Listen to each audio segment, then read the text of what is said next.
Oke, Assalamualaikum warahmatullahi wabarakatuh. Kita lanjutkan untuk materi pada video kali ini yaitu fix kapasitor, kapasitor yang nilainya fix, ya, yang bagian kapasitor yang polar, polarized kapasitor. Jadi pada kapasitor fix dibagi dua. Nah, yang pertama itu non-polar, kapasitor non-polar, sudah kita bahas pada video-video sebelumnya. Dan yang kedua kapasitor polar. Nah, untuk kapasitor polar ini yang kita bahas yaitu kapasitor elektrolit yang pertama dan yang kedua adalah superkapasitor. Yang pertama dulu kita akan bahas kapasitor elektrolit.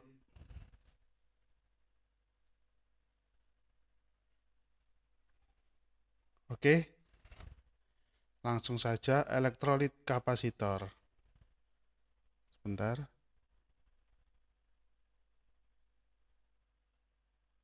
Elektrolit kapasitor. Jadi elektrolit kapasitor are generally used in direct or DC power supply circuit. Jadi kapasitor elektrolit atau biasanya disingkat dengan ELCO. Nah, ELCO, elektrolit kapasitor biasanya dan umumnya digunakan pada power supply DC. Umum sekali ya. These are also used in the application of coupling and decoupling to reduce ripple voltage. Nah, to reduce ripple voltage. Jadi kapasitor ELCO ini juga apa itu digunakan pada aplikasi-aplikasi coupling dan decoupling untuk mengurangi tegangan ripple. Sudah dibahas pada aplikasi kapasitor secara umum kemarin pada beberapa video sebelumnya. Jadi digunakan untuk mengurangi tegangan ripple biar stabil tegangannya. Yang poin kedua, due to their large capacitance values, dikarenakan nilai kapasitansinya yang besar, yang tinggi, and their small size, dan bentuknya atau fisiknya yang kecil, one of the main disadvantage of electrolyte capacitors is their low voltage rating. Jadi, dikarenakan nilai kapasitansinya yang tinggi dan bentuknya kecil, maka dilihat dari fisik tersebut, maka salah satu kekurangan dari elko adalah nilai tegangannya yang rendah. Jadi yang umum di pasaran mungkin ada 5 volt atau 6,3 volt, terus 10 volt, 16 volt, 25 volt, 35 volt, 50 volt, dan 100 volt. Seperti itu yang umum ya, yang umum di pasaran. Selanjutnya, ini yang selanjutnya sebelum kita ke poin yang ketiga, intantalum type ini untuk kapasitor elko dibagi menjadi dua. Yang pertama ini yaitu yang pertama ini tantalum dan yang kedua aluminium elektrolit ini. Ini yang kedua. Aluminium elektrolit. Nah, yang kita bahas tantalum dulu. Nah, untuk bentuknya ini macam-macam. Tantalum itu yang sebelah sini ini tantalum. Ya, yang umum seperti ini tantalum. Kapasitor elko yang tantalum. Jadi seperti ini. Ya, elektrolit ini. Nah, ini elektrolit. Nah, ini elektrolit juga. Yang ini model SMD ini. Ya, ini juga SMD. Ya, untuk yang tantalum dulu kita bahas. Tantalum is used as anode and electrolyte as cathode, covers an oxide layer. Jadi pada kapasitor tantalum ini bahan tantalum digunakan sebagai anoda. Kita perhatikan plusnya ini anoda ini bahannya dari tantalum. Tantalum material. Jadi bahannya dari tantalum material atau material tantalum. Bagaimana dengan katodanya? Katodanya itu terbuat dari elektrolit.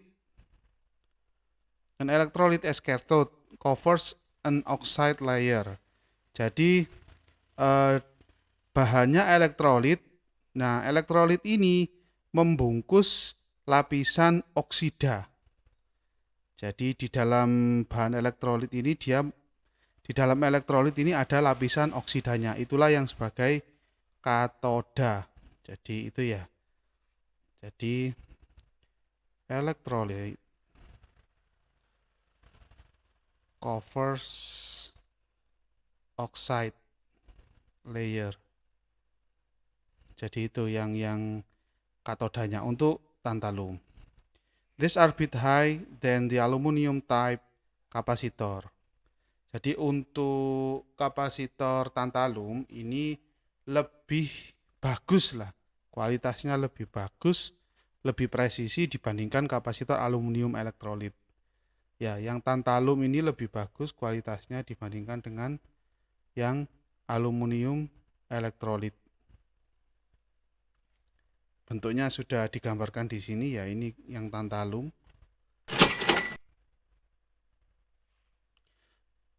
Selanjutnya yaitu aluminium elektrolit. Aluminium elektrolit. Kapasitor elektrolit aluminium. Are made of two aluminium foils. Jadi kapasitor ini terbuat dari dua aluminium foil ini. Nah, satu ada tulisannya foil minus dan foil plus ini ya. Jadi plat metalnya berupa aluminium foil and a paper spacer soaked in electrolyte. Jadi kertas atau tisu di sini ya. Diistilahkan tisu soaked in electrolyte. Jadi kertas atau tisu direndam dalam cairan elektrolit. Jadi setelah foil minus biru ini ada yang merah ini ya atau pink ini ya. Itu adalah kertas yang direndam dengan cairan elektrolit.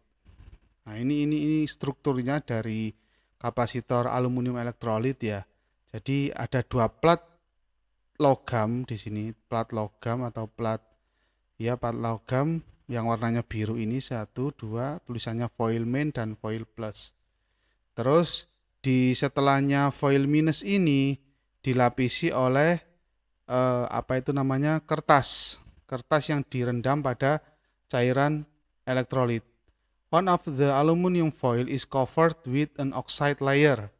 Jadi salah satu plat atau salah satu lapisan aluminium ini dibungkus dengan atau dilapisi dengan lapisan oksida. Nah, ini oxide layer. Di gambar bawah ini ada oxide layer. Nah, itu foil plus ini. Setelah foil plus di sini ada yang hitam ini adalah oxide layer atau lapisan oksida. And that foil acts as the anode. Jadi foil tersebut, foil yang dilapisi oleh lapisan oksida tadi, dia berperan sebagai anoda. Jadi sebagai kaki yang plus untuk yang aluminium dilapisi atau dibungkus oleh lapisan oksida. While the uncoated one, sementara yang tidak dilapisi atau dibungkus oleh lapisan oksida, dia berperan ya sebagai katodanya atau dia digunakan sebagai katoda. Jadi yang minus ini, anoda ini yang plusnya kapasitor aluminium elektrolit. Jadi seperti itu. Saya ulangi lagi, untuk yang menentukan kaki plus dan minusnya kapasitor aluminium elektrolit ini, yang plus dia ada lapisan aluminium foil dibungkus atau dilapisi dengan lapisan oksida. Untuk yang tidak dilapisi dengan lapisan oksida, dia yang minus, yang katoda. Jadi seperti itu. seperti yang tergambar di sebelah kanan bawah ini ya. Selanjutnya, this can be seen in the circuit of power supply. Jadi kapasitor aluminium elektrolit ini dapat Anda lihat pada rangkaian power supply for decoupling and switch mode power supply. Untuk menghilangkan ripple ya, decoupling itu menghilangkan ripple untuk menghaluskan sinyal ya. Selanjutnya dan juga bisa dilihat pada SMPS, switch mode power supply. Sekarang sangat banyak ya switch mode power supply. Nah, these are cheaper. Kapasitor ini lebih murah. Electrolyte are widely used kapasitor due to their low cost and small size. Jadi kapasitor elektrolit ini banyak digunakan karena dia murah dan ukurannya yang kecil.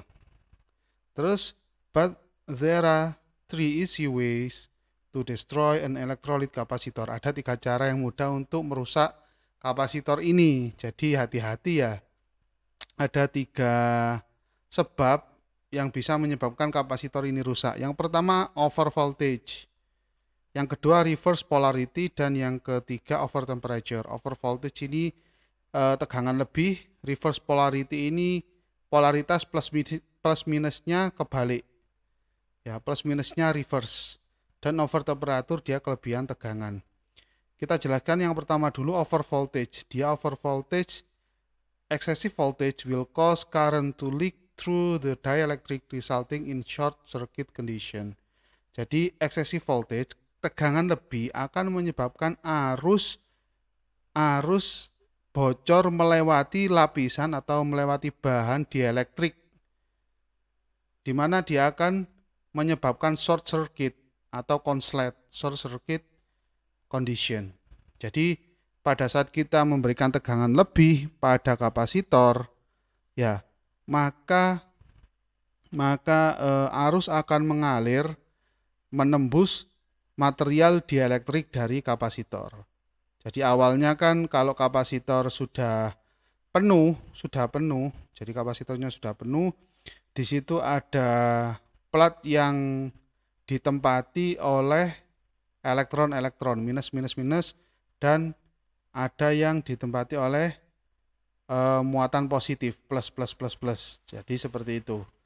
Pada saat tegangannya berlebih dari tegangan yang ditentukan pada kapasitor tersebut, maka arus akan melewati lapisan dieelektrik. Jadi ada plus, ada minus. Nah, di situ ada lapisan dieelektrik dan tegangannya melebihi dari yang ditentukan, maka arus akan mengalir dari plat ke plat. Jadi lapisan dieelektriknya sudah nggak bisa bekerja sesuai dengan tujuannya ya, tidak bisa bekerja lagi. Dia ditembus oleh arus sehingga menyebabkan short, langsung rusak. Jadi seperti itu. Selanjutnya reverse polarity. Kenapa kok reverse polarity? Polaritas terbalik ini dapat merusak kapasitor. Reverse polarity, reverse voltage will cause self-destruction of oxide layer and failure. Jadi tegangan terbalik atau polaritas terbalik ini akan menyebabkan kerusakan dari lapisan oksida yang hitam ini. Di gambar bawah ini hitam, ini kecil ini. Jadi kerusakan lapisan oksida. Nah, jadi seperti itu. Selanjutnya over temperature. Over temperature kenapa bisa merusak? Excessive heat. Jadi kelebihan panas akan mengeringkan elektrolit. Nah, di sini elektrolitnya. Nah, yang di tisu atau paper yang direndam dengan elektrolit. Nah, elektrolitnya menjadi kering dan shortens the life of an electrolyte. Jadi memperpendek umur dari elektrolit kapasitor ini atau aluminium elektrolit kapasitor. Jadi seperti itu. Dia bisa memperpendek umur dari kapasitor kalau cairan elektrolitnya kering.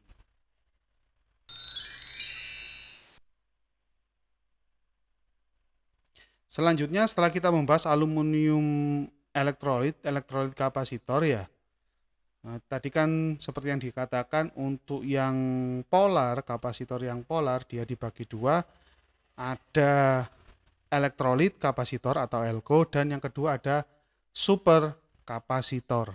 Super kapasitor gambarnya seperti yang ada di samping dan bawah ya. Samping ini super kapasitor, yang bawah ini juga super kapasitor. Kita perhatikan sementara dia tegangannya kecil 5,5, tapi kapasitansinya 2,2 farad, 2,2 F, bukan mikrofarad lagi tapi farad. Jadi seperti itu. The supercapacitor is also known as ultracapacitor. Jadi bisa dinamakan atau dikenal juga sebagai ultracapacitor atau electric double layer kapasitor. Jadi kapasitor double layer atau ultracapacitor nggak ada masalah. Nah, kapasitor superkapasitor ini berbeda dari kapasitor sebelumnya yaitu elko atau elektrolit. The capacitance value of supercapacitor is very high. Jadi nilai kapasitansi dari superkapasitor ini sangat tinggi nilai kapasitansinya, and it is in order of millifarad. Jadi dia nilainya mulai dari milifarad, sekian milifarad. Bahkan di sini ada yang farad, 2,2 farad, besar kan ya? With the voltage range 2.3 volt to 5.5 volt. Jadi untuk range tegangannya kisarannya 2,2 sampai 5,5, mungkin ada yang spek khusus dia lebih dari 5,5. Jadi seperti itu. Selanjutnya superkapasitor are mainly used, biasanya utamanya digunakan pada aplikasi-aplikasi where very high number of charge discharge cycle is needed. Jadi kapasitor ini pada umumnya digunakan pada aplikasi-aplikasi di mana jumlah charge discharge dari kapasitor ini, dari superkapasitor ini, jumlah charge discharge dari superkapasitor ini sangat tinggi. Rather than long-term compact energy storage. Daripada dia digunakan, jadi yang sering tadi ya, number of charge discharge-nya sangat tinggi, jumlah charge discharge-nya sangat tinggi, itu sering digunakan di situ, daripada dia digunakan sebagai long-term compact energy storage, daripada dia digunakan digunakan sebagai penyimpan energi dalam jangka panjang. Jadi ini sangat jarang ya digunakan sebagai penyimpan energi dalam waktu yang panjang. Selanjutnya dalam automobil, superkapasitor ini juga digunakan dalam automobil, mobil listrik, bis listrik, train, kereta, crane dan elevator. Jadi digunakan pada alat-alat yang disebutkan barusan. Where they are used for regenerative braking. Nah, untuk automobil, bis, train, crane dan elevator, untuk di alat-alat tersebut superkapasitor digunakan untuk regenerative braking atau rem elektrik ya, rem elektrik gitu aja. Short term energy storage, dia digunakan untuk menyimpan energi dalam waktu yang pendek atau singkat, bukan long term seperti yang tadi ya, bukan long term seperti yang ini ya, bukan, tapi dia short term. And burst mode power delivery, jadi burst mode ini sebagai backup power ya pada saat mode burst mode, pada saat mode burst. Nah ini penjelasannya untuk burst mode is an operational mode whereby the power supply control circuit and switching circuit and sometimes additional feature are intermittently disabled when the direct current DC load is particularly light or absent. Jadi pada saat ini digunakan sebagai backup power, sebagai backup dayanya ya, pada saat rangkaian kontrol dan switching pada power supply, dan kadang-kadang ada fitur tambahan ya, tapi yang utama tadi rangkaian kontrol dan switching pada power supply, dia secara sesekali dinonaktifkan. Kenapa kok dinonaktifkan? Karena load DC-nya dia kecil atau bahkan tidak ada. Jadi seperti itu, pada saat bebannya tidak ada atau sangat kecil, ya, maka rangkaian kontrol dan switching pada power supply itu sesekali dinonaktifkan. Nah, yang backup siapa powernya? Yang backup adalah superkapasitor ini. Nah, dalam kondisi yang saya sebutkan tadi, yaitu kondisi burst mode, kondisi burst seperti itu. Jadi kondisi idle ya, atau kondisi standby pada saat bebannya sangat kecil atau bahkan tidak ada beban, no load, pada saat tidak ada beban atau no load. Maka superkapasitor ini mengambil peran untuk membackup burst mode pada power supply, switching salah satunya. Selanjutnya,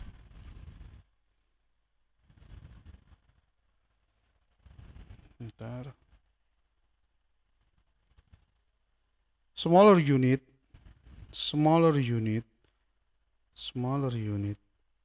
are used as power backup for static random access memory. Jadi untuk yang memiliki dimensi kecil, superkapasitor yang memiliki dimensi kecil biasanya digunakan untuk backup ya, untuk backup pada SRAM. Biasanya mungkin ada di komputer atau laptop. Jadi seperti itu. Biasanya digunakan pada komputer atau laptop untuk backup RAM-nya, SRAM lebih tepatnya static RAM. Jadi seperti itu. Nah, biasanya ukurannya lebih kecil. Untuk gambarannya yang superkapasitor kurang lebih seperti ini ya, atau seperti yang ada di sebelah kiri atas ini, ada di sebelah kiri atas. Nah, yang atas ini warna biru. Nah, ini juga superkapasitor, yang bawah ini juga superkapasitor ya. Jadi seperti itu untuk superkapasitor. Nah, di video selanjutnya kita akan membahas bagaimana cara membaca nilai kapasitor. Terima kasih banyak atas perhatiannya.